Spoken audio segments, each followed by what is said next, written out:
Today is the last day of 2025 अनि हामीले 2025को ओपनिङमा पनि मासु भात खाएको थियौँ अनि एन्डिङमा पनि मासु भात नै खाने छौँ। किन भन्दाखेरि 2025को ओपनिङमा किन मासु भात खाएको थियौँ? नयाँ वर्ष भएर।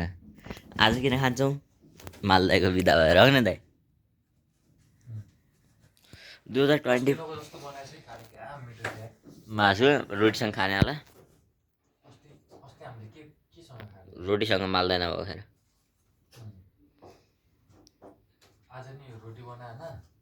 रोटी धेरै अर्कै हुन्छ कि ग्यास अर्कै खान्छ लास्टै 3 पाइला धेरै चाहिन्छ भन्नाले अस्ति त हामीले थियौँ भन 9-10 ढालेको छ अस्ति धेरै चाहिन्छ कि भातै खाममा चाहिँ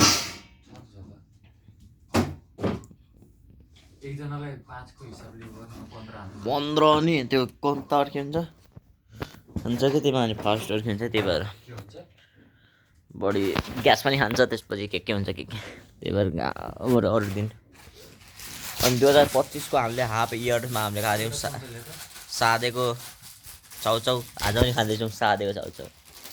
तब कस्तो रिभ्यू दिन चाहनुहुन्छ झन्? यो कट्टु लगाएको पनि मैले 1 महिना भयो होला नधोएर मैले भने यो ट्र्याक लगाएको यो ट्र्याक लगाएको कि मैले भने यो ट्र्याक लगाएको नधोएर 1 महिनाभन्दा प्लस भयो होला है।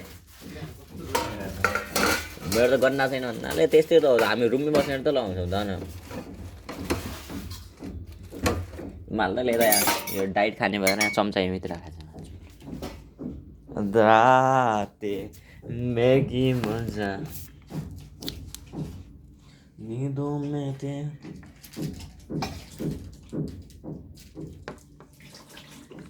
2025 is ending भनेर धेरैले भिडियो हाल्छन्।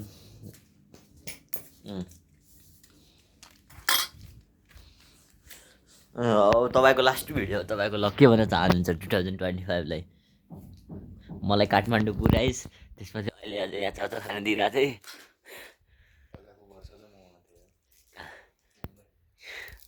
मम्मीमा के गर्छ